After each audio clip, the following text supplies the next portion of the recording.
Minister Nadhim Zahawi. Thank you very much, Mr. Speaker. Mr. Speaker, in 2019 we made a promise. We promised to give the people of this country world-class public services and to strengthen the entire fabric of this country so that everyone benefits. Everyone is entitled to have access to the same opportunities to make the most of their lives, whether they are at school, at work, or whatever their personal circumstances. This is what we meant and what we mean by levelling up, and that's making this country fairer for all who live in it. And for those who are more vulnerable, I'll give way. For giving way. On the subject of levelling up, will he tell the House why he thinks it's acceptable for schools to be worse off in real terms now compared to 2010? Respectfully, it's quite the opposite. I will get to that point earlier. Schools will be £1,500 per pupil better off than 2019-20, not even 2010. But we will return to that subject in a moment or two. I was getting to the point around those that are more vulnerable, Mr. Speaker. Levelling up for those that are most vulnerable means that extra support will always be there for them. The COVID virus has put enormous pressure on all our public services, and, Mr. Speaker, I know the whole House will want to join me once again in thanking our magnificent public heroes, our nurses and doctors, our teachers and nursery workers, our care home staff and our delivery workers for how they have helped us all weather the pandemic storm. The NHS, Mr. Speaker, has been the front line of this pandemic, and we need to build up their resources after what has been an unprecedented 18 months. We are committing £5.9 billion to tackle the NHS backlog of non-emergency tests and procedures. This will include £2.3 billion, making sure there are at least 100 community diagnostic centres where people can get health checks, scans and tests closer to their homes. Digital technology is transforming every aspect of our lives, and so it includes £2.1 billion over the next 3 years to support its use in hospitals and, of course, in other care organisations to improve that efficiency, freeing up valuable NHS staff time and ensuring the best care for patients wherever they are. There will also be £1.5 billion from that package over the next 3 years for new surgical hubs, increased bed capacity and equipment to help elective services recover, including surgeries and other medical procedures. We have promised, Mr. Speaker, an overhaul of our adult social care system, improving social care outcomes through an affordable, high quality and sustainable system. We're therefore allocating £3.6 billion for local government to reform adult social care provision, including capping personal care costs at £86,000. I'll give way to it. State for giving way. He is always very generous. But I just want to draw his attention to the letter I have from the East Riding Council, which is a Conservative-led authority. In their letter, they've written to the Secretary of State for Health, saying that the Council has 302 assessed individuals requiring 4,114 hours of home care per week that we are currently unable to provide. And this letter is dated in October, and it identifies extra money that the government has given, but it says it still does not have the funding needed to care for the people who need help in the East Riding. I'm grateful for the Honourable Lady, and I'm sure the Secretary of State for Health will take a careful look at her letter and will respond in good time. And of course, that nevertheless, it is this government that has grasped the nettle of adult social care and will deliver on that capping of personal care costs, which can be so debilitating at £86,000, whilst £1.7 billion will improve the wider social care system, including, of course, East Riding Council. As announced in September, at least £500 million of this will go towards improving qualifications, skills and well-being across the social care workforce. COVID has, of course, added extra challenges. I'll give way to the Honourable. I thank the honourable gentleman for giving way. is it not the case that the additional money for adult social care is on a promise that might come down in a few years' time, and most local authorities will not see an immediate penny to tackle the immediate problems that they have at adult social care? And that's why I laid my amendment down, quite rightly not selected, that would actually have brought in £15 billion extra and not harmed anyone earning under £50,000. Why won't the government just make national insurance a flat rate for everyone? I'm grateful for the honourable member's question. I think he may have just missed, whilst trying to catch my eye, what I just said around the £1.7 billion which will improve the wider social care system that was announced in September. This additional £3.6 billion to local government that has been announced in the budget is more money, and it's not about just an arms race of how much we can spend. It's outcomes that this government is interested in delivering. COVID has, of course, added extra challenges to our reforming agenda, no doubt, but it has not deflected us from delivering our promises. It has made our commitment more focused as we deliver and build back better. And for me, that means skills, schools and families. I'll give way. Thank you, Mr. Speaker. I thank the Minister for giving way, the Secretary of State for giving way. I detect really a hint of complacency around this issue of funding for social care. The Minister mentioned £500 million to go towards the workforce issues. £500 million is nothing. It's a drop in the ocean for the issues around social care workforce. There are more than 100,000 vacancies in social care staff. Turnover is 30%. The money just won't touch the sides. And the reaction to the budget from the social care sector, which I'm hoping to speak about today, has been profound disappointment and disbelief, really, that the government doesn't understand what crisis the social care sector is in. So I really think it's about time for the Minister to change his tone on that. I'm grateful for the Honourable Lady, and I have to respectfully disagree with her, because in my time as Vaccines Minister, I saw the social care sector rise to the challenge and deliver. And I opened my remarks by reminding the House and thanking the workers on the front line of this. Of course, money does make a difference, including the money announced of £500 million to make sure that we do retain and inspire the social care workforce. I'll happily wait. For giving way, and you are being very generous with your time. But you've talked about the investment in social care. But do you not agree with me that there is still going to be over £500 million gaping hole in relation to disabled children's social care service support? I'm grateful for the Honourable Lady, and I will return to children's social care later on in my speech. Mr. Speaker, you will, I hope, recognise that I have given way, and I'd like to make some headway in my speech now. And returning to my theme, which you will hear from me and my team and across government: skills, schools and families. World-class public services demand world-class skills, and in this country we are entering a new era, Mr. Speaker. The era of the skills economy. So we are investing over £3.8 billion over the course of this Parliament in further education and skills to make sure people have access to the kind of high-quality training and education that will open the doors to good jobs, which is in turn going to boost productivity and support levelling up. For too long, Mr. Speaker, employers have complained that young people just don't have the skills that their businesses need, particularly in science, technology, engineering and maths. For too long, Mr. Speaker, students have been studying subjects that are not going to result in a meaningful or satisfying career. This mismatch is not just bad for students, it's bad for business, and it is catastrophic for our economy, especially as we try to rebuild after the pandemic.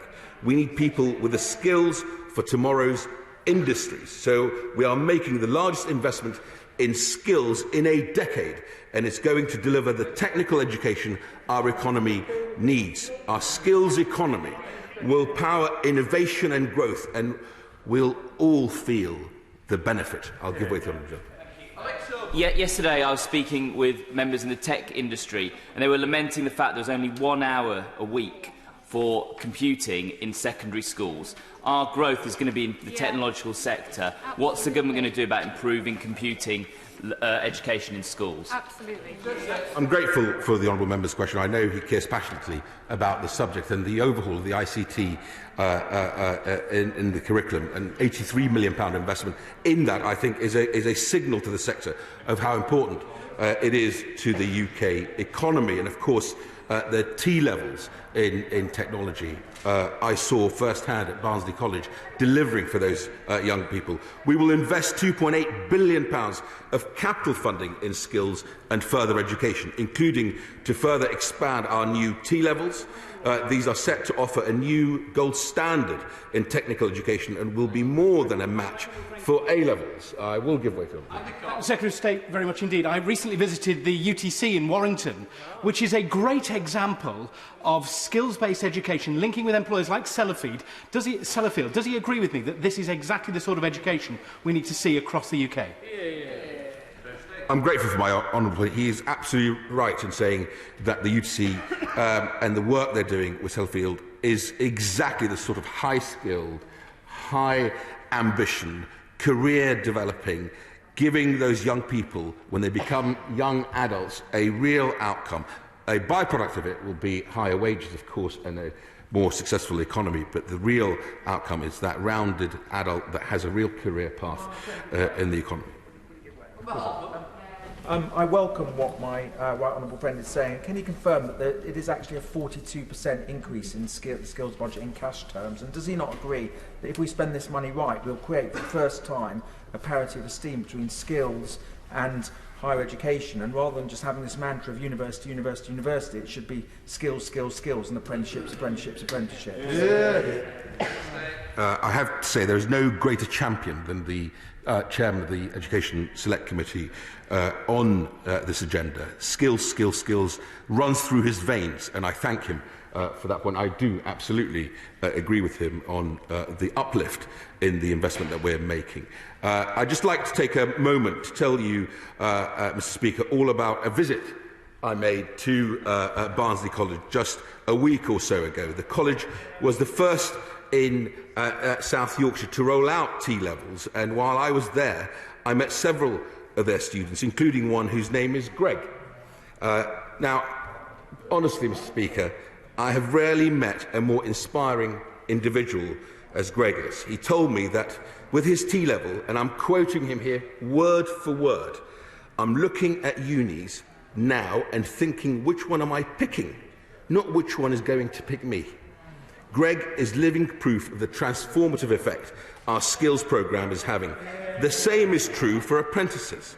Apprenticeship funding will increase by £170 million to £2.7 billion, alongside other improvements to support more small businesses to hire new apprentices. These investments, I'd like to just, I want to make sure others get a chance to participate in today's debate. So I'm just going to make some headway. The Honourable Lady, I hope, will forgive me and beg my indulgence. These investments are putting employers at the heart of our skills economy, so education and training respond to local business needs. In this way, we will not only build one of the best technical education systems in the world, will also drive local prosperity and levelling up. Of course, we know that skills training is not just for the young. As technologies change and develop and businesses adapt, so people will find that they will need to reskill or retrain throughout their lives. Globalisation and automation are changing the modern workplace. Jobs and industries that are flourishing now might not be in 5 years or in 10. Our skills economy must be sufficiently agile to flex, not just for today, but for tomorrow and long into the future. So our Skills for Jobs white paper is committed to boosting the job prospects of adults across the country by making sure they can get the training they need to adapt to a changing workforce. A total investment of over £550 million will make sure adults at any age, Mr. Speaker, can retain or upskill and is retrain and upskill and is part of our National Skills Fund commitment. We will be investing more in boot camps, which offer free, flexible courses of up to 16 weeks, giving people the opportunity to build up specific skills and with a clear route to a job at the end. We're also investing more to help adults in England take advantage of our free courses for jobs offer. There are more than 400 of these courses now to help more adults gain the skills they need to boost their career prospects. There will be opportunities for adults across the whole of the UK to develop their numeracy skills through the Multiply programme the Chancellor announced, funded by another £560 million through the UK Shared Prosperity Fund. This means, Mr. Speaker, that wherever you live and whatever stage you're at in life, you'll be able to access training and education that gives you the skills that employers want and can lead to good jobs and career progression. One of the biggest challenges, Mr. Speaker, we currently face. I will give. Thank you very much. It's on the point of the fact that this is a national effort, and a lot of attention has been quite rightly placed on the areas in the north of England that are our targets for levelling up. But can he confirm to me and to the House that levelling up is a national agenda, and there are poorer areas in the south of England, in the southeast, and in London that will receive priority funding from this government? I'm grateful to my honourable friend's question. Levelling up is at the heart of the government's agenda. Levelling up means empowering local leaders and communities to drive real change, boosting living standards, particularly where they are lower, spreading opportunity and improving public services, particularly where they are weaker, and restoring local pride across the United Kingdom. Every local authority across the UK is eligible for the Levelling Up Fund. In line with the government's mission to level up, it is right that we have prioritised areas that have been objectively assessed as most in need of the kind of investment that the Levelling Up Fund provides, and that includes areas in the south where they are most in need. Schools are equally important, Mr. Speaker, and have done well in this SR. One of the biggest challenges we currently face is helping those young people who have suffered so much disruption during the pandemic in our schools. These young people have been foremost in my mind and are central to the significant investment we have announced this week. We know world-class public services will help turbocharge our economy. They will give us the skills, the knowledge and the technical excellence that are going to drive productivity and growth. And to deliver, we have to begin with our schools. All of us here, without exception, will owe a great debt to a teacher. Maybe there was more than one who helped you, Mr. Speaker, to get where you are today. I know many of my right honourable colleagues are probably well aware that I have more reason to be grateful than most, having arrived here at the age of 11 as an immigrant without a word of English. So, Mr. Speaker, I will always be grateful for those teachers who helped me on my way, which is why it gives me particular pleasure today, as Education Secretary in Her Majesty's Government, to say that we are going to increase our spending on our country's schools. Core funding will rise by £4.7 billion in 2024-25, building on the largest cash boost for a decade provided in 2019 spending review. This equates to a total cash increase of £1,500 per pupil compared to 2019. I'll make some headway. I've taken many interventions in this debate. But let's not forget that these aren't normal times for any of our schools and colleges. The task in front of them of helping every young person get back to where they need to be requires all of our teaching and education staff to continue to deal with the fallout from the pandemic. To reflect this, Mr. Speaker, we'll be allocating nearly £2 billion extra to support young people who are struggling to catch up on missed learning following the existing investment in tutoring and training for teachers. I will give way. I'm grateful to the Secretary of State. The increase in funding for education over the last decade by the Institute of Fiscal Studies has been described as the worst for 40 years. He says that we're increasing funding for schools, but we're only about 12 years on from next April, to achieve the same level of funding as existed in 2010. Yeah. That's a damning indictment. Damning indictment of this Conservative government over the last decade. And why have young people in our schools been forced to pay the price of Tory austerity over that period of time? I'm grateful for my honourable friend's question, although respectfully he is completely wrong. It is not the same level of funding as 2010. Let me try and explain it to him and his constituents. The $1,500 per pupil extra by 2024 is $1,500 more than 2019-20. That is a significant investment in the future of this great country. And to reflect this, we'll be allocating, as I was saying, on recovery, and $2 billion extra to support young people who are struggling to catch up on missed learning, following the existing investment in tutoring and training for great teachers. This is in addition to the 6 million tutoring courses and 500,000 training opportunities we've already made, which takes overall investment specifically dedicated to pupils' recovery to almost £5 billion. This also includes an additional £1 billion directly to schools to support catch-up for the most disadvantaged, so they can best decide how to support education recovery for those of their pupils who most need it. And I thank the teaching unions for actually wanting this additional flexibility, which I listened to and, of course, made representations to the Chief Secretary. It might be to pay for specialist small groups support, for example, they told me, or hiring staff to lead extracurricular activities outside the school day. In this way, Mr. Speaker, an average secondary school could receive around £70,000 a year in additional cash. That's money that can make a real difference to young lives. Evidence shows the pandemic has had a significant impact on older pupils who have the least time left in education. We'll be investing £800 million in extending the time they spend in colleges.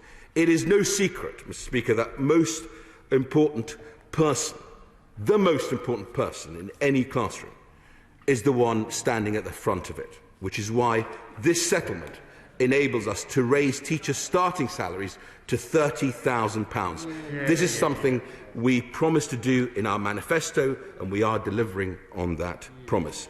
This is in addition to salary boosts of up to £3,000 tax-free to teach maths, physics, chemistry and computing. We have already announced to increase the number of teachers in subjects that are facing the greatest shortfall. It will also build on our groundbreaking teacher recruitment and retention reforms. We want the brightest and best of our graduates queuing up to be teachers, and we now have far more compelling reasons for them to do so. Mr. Speaker, as a former families minister, I of course care passionately about giving children a great start in life, and that means giving families every support. I've seen for myself on many occasions the incredible effect that our investment can make on helping families that have been struggling.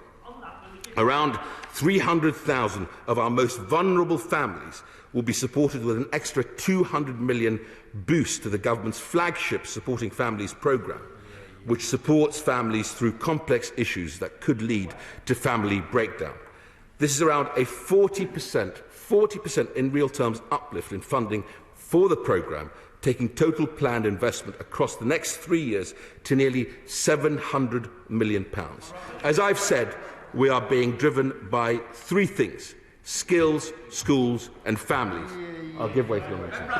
I thank my honourable friend for his time. I welcome his commitment to the Supporting Families scheme. The certainty around that for the long term will be really beneficial. I'm sure he recognises as a former families minister that the big pressure on local government budgets is not actually social care. I wish I could spend the money, but I can't. I can't employ anybody. It's children's services, and the cost is growing exponentially. We need to move to more proactive, preventative services, such as supporting families. Will he commit that commitment to that transition in local government to preventive services will continue beyond just this budget? It's very welcome, but it's got to be a long-term trend. Will he commit to that and supporting local government to do that?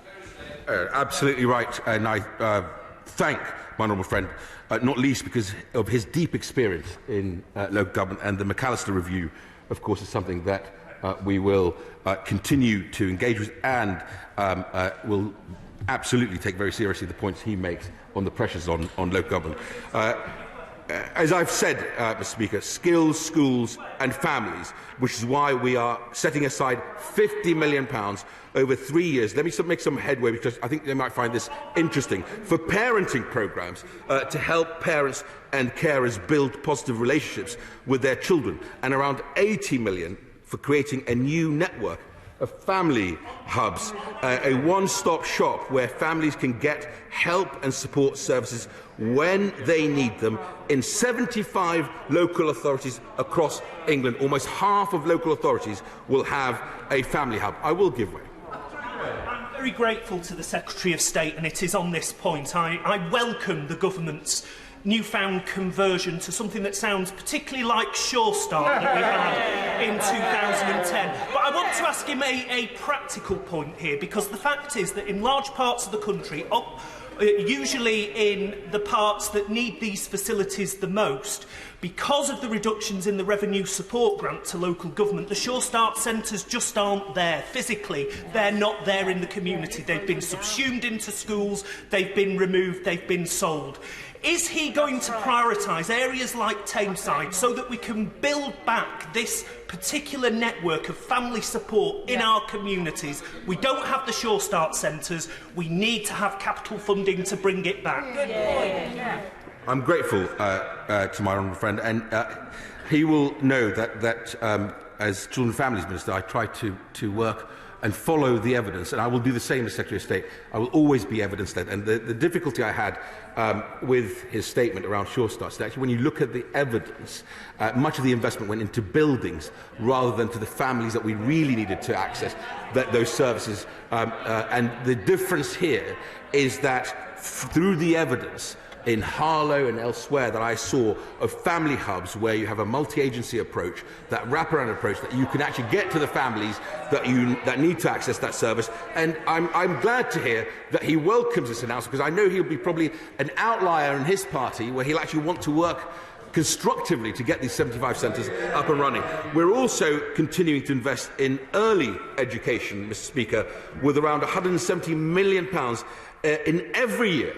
Every year, and I know the sector was slightly confused, and I know the Children and Families Minister set them straight. £170 million in every year to increase the hourly rate for free early education entitlements, supporting families with the cost of childcare. As you would expect, with a government that is as committed to levelling up as this one is, much of our focus is on those who need additional help, especially the most vulnerable in society. We are investing. I know that the Speaker is looking at his watch, so you will forgive me. Let me make some headway and get others into the debate. This might be helpful. Come on, Indeed. We're investing £2.7 billion of capital funding to improve provision for pupils with special educational needs and disabilities. This funding represents a significant investment in high needs provision and will help deliver tens of thousands of new places for some of the most vulnerable children in our country. Over the next 3 years, we will provide £259 million to expand the number of places available in secure and open residential children's homes. This will provide high-quality, safe homes for some of our most vulnerable children and young people. We will also be supporting the families through our adoption strategy. This is going to go a long way to improving the process of matching children who need a home with the adopters who are desperate to provide one for them. And this means encouraging all those who can provide a loving home to come forward, not just those from a narrow, rather middle-class demographic. We will, in due course, see more centres of excellence for our regional adoption agencies. Mr. Speaker, every child deserves to grow up in a secure and loving home, and every single one of us, young and old alike, deserves to live in a community where we feel safe. The whole country has been shocked to the core by the recent violent attacks on people who have been walking home or out enjoying themselves, especially vulnerable young women. This is simply unacceptable. We promised to recruit an extra 20,000 police officers in 2022-23, and we are putting an extra £540 million into recruiting a further 8,000 additional police officers. We're allocating £42 million for new crime and drugs programmes, and this will help fund our Safer Streets programme and will help more people improve home security, especially in areas which have a high incidence of burglary, car theft and robbery. We have always taken a zero-tolerance approach to crime, and tackling drugs is a priority, especially through our County Lines programme. We are going to set up a national crime and justice lab to analyse crime reduction and prevention data. Part and parcel of keeping our streets safe is making sure those who threaten that security are dealt with quickly and efficiently through our criminal justice system. The COVID pandemic has had a massive impact on this, so we are making an extra £2.2 billion available to manage the increased number of offenders being brought to justice and reduce backlogs in criminal courts. There will be an extra 20,000 prison places, which is building on the 18,000 additional prison places we announced at the last spending review, plus a further 2,000 temporary places. Mr. Speaker, this represents the largest prison building programme in a generation. For those people who have been victims of crime, we will be increasing our support services to over £185 million a year. Security, safety and support. These are going to underpin our public services. But we must also take a proactive approach to making sure that all our communities are vibrant, resilient places where people can live, learn and work.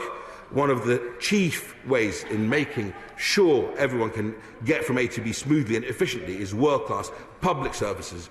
We'll need world-class local transport systems, and the investment there makes a huge difference across the board. I know, Mr. Speaker, you are anxious on time, so I will come to my conclusion. This budget is going to provide billions of pounds to deliver the public services the British people deserve. It puts skills, schools and families at the centre of everything we do, and it embeds levelling up throughout all our services and our national infrastructure. The budget is a clear statement of intent, world-class public services backed by £150 billion a year in cash terms. Thank you very much, Mr. Speaker.